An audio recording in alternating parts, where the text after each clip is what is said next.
Allah yarmıştır.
Biz ülkemizin çeşitli kentlerinde bu organizasyonları yaptık. Bir kısmında engellemelerle karşılaştık. Bunlardan bir tanesi de aslında İstanbul'du.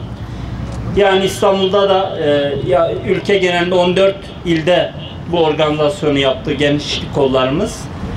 Aslında İstanbul'da genel anlamda bir izin çıkmış olsaydı gençlik kollarımızın koordinasyonunda bu bisiklet turnuvası tamamlanmış olacaktı.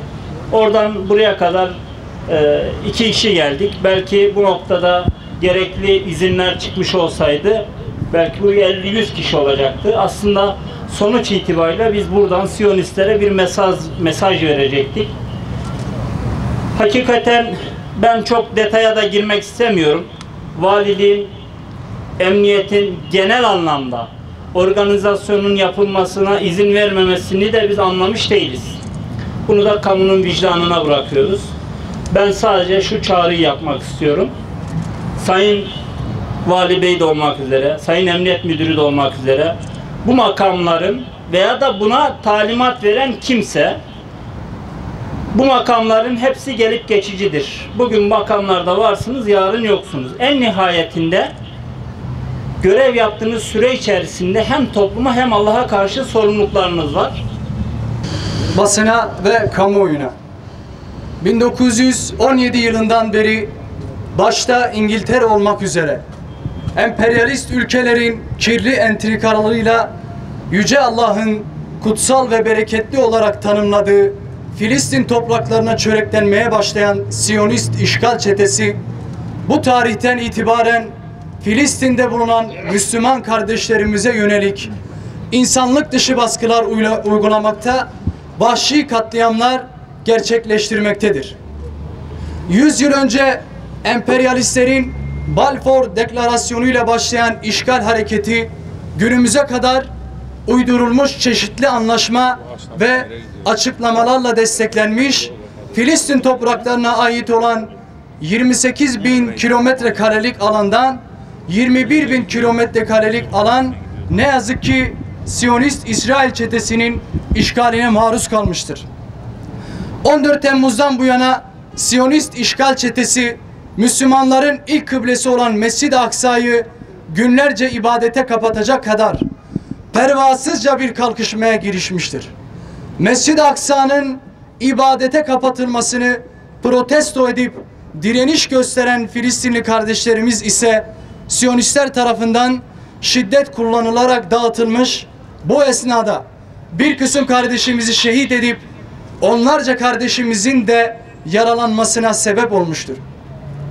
Keyfi olan bu yasağı protesto eden yüzlerce Filistinli kardeşimiz de tutsak edilmiştir. Hiçbir sınır tanımayan Siyonist çete Mescid-i Aksa'mızı ablukaya alıp Müslümanların mescide girmesine engel olmaktadır. Peygamber Efendimizin miracına şahitlik eden Mescid-i Aksa'da 48 yıl aradan sonra ilk defa cuma namazı kılınamamıştır. Siyonist çete işgal girişimleriyle Filistin halkına kan kusturması yetmezmiş gibi insanların ibadet hakkını da engelleyerek Müslümanların ibadetlerine mani olmakta, Mescid-i Aksa'yı Müslümanlara yasaklamaktadır. Hiçbir hukukta yeri olmayan bu alçak girişime Müslüman ülkelerin liderleri, Müslüman halklar, insan hakları kuruluşları ve vicdan sahibi her insan mutlaka tepki vermeli, sessizliklerini bozmalıdır. Filistin topraklarında yaşamak, özgürce ibadet etmek, Filistin halkının en doğal hakkıdır ve asla engellenmemelidir.